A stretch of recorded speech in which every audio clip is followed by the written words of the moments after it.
Je m'appelle Thaïs, je suis responsable de l'innovation pédagogique chez Play International. Alors la séance qui a eu lieu aujourd'hui avec les enfants était une séance de pédagogie, qui est l'approche privilégiée par Play International en éducation par le sport.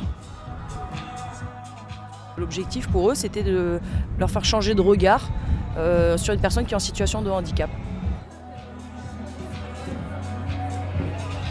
Cette séance, elle s'est déroulée en 3 parties. En première partie, les enfants ils ont fait un petit jeu ludique à base de slalom. C'était une course de relais très simple. En deuxième partie, on a mis un masque sur les yeux des enfants, ce qui fait qu'ils ne pouvaient explorer ce parcours et refaire le même slalom que s'ils étaient accompagnés par un guide, soit par le toucher, soit par la voix. Ils ont donc découvert des sensations nouvelles. Je ne vois pas quelles sont les ressources dont je dispose pour pouvoir finalement me déplacer simplement. Et en dernière partie, on a fait un débat. On a eu quelques échanges pour nourrir la réflexion, pour écouter leurs ressentis.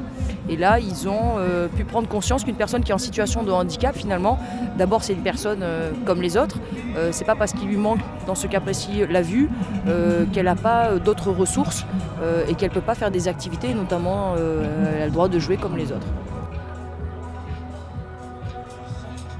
Je pense que le message il passe pour plusieurs raisons. La première, c'est que on n'est pas en train de faire un cours théorique avec les enfants. Ils se retrouvent vraiment sans la vue, ils se retrouvent donc dans le noir. Donc ils ont des émotions, des vraies émotions, ils ont peur. Il y a quelqu'un qui les guide avec difficulté ou facilité. Et donc ils sont vraiment confrontés à une réalité. Tiens, je ne vois pas comment je me déplace, qu'est-ce que je fais, comment je trouve des solutions. Et de ce coup, ils s'aperçoivent que ce qui était hyper facile avant devient super difficile.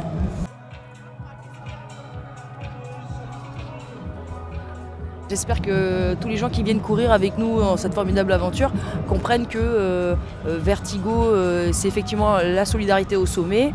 C'est une course qui est difficile, mais parce que les missions qu'on fait et les publics avec qui on travaille méritent effectivement beaucoup d'énergie, au moins autant d'énergie qu'on met à courir ces 48 étages. Et voilà, et j'espère qu'ils comprennent que tout cet investissement qu'ils ont eu solidaire, c'est vraiment pour permettre à ce programme pédagogique de se déployer en France et à l'étranger.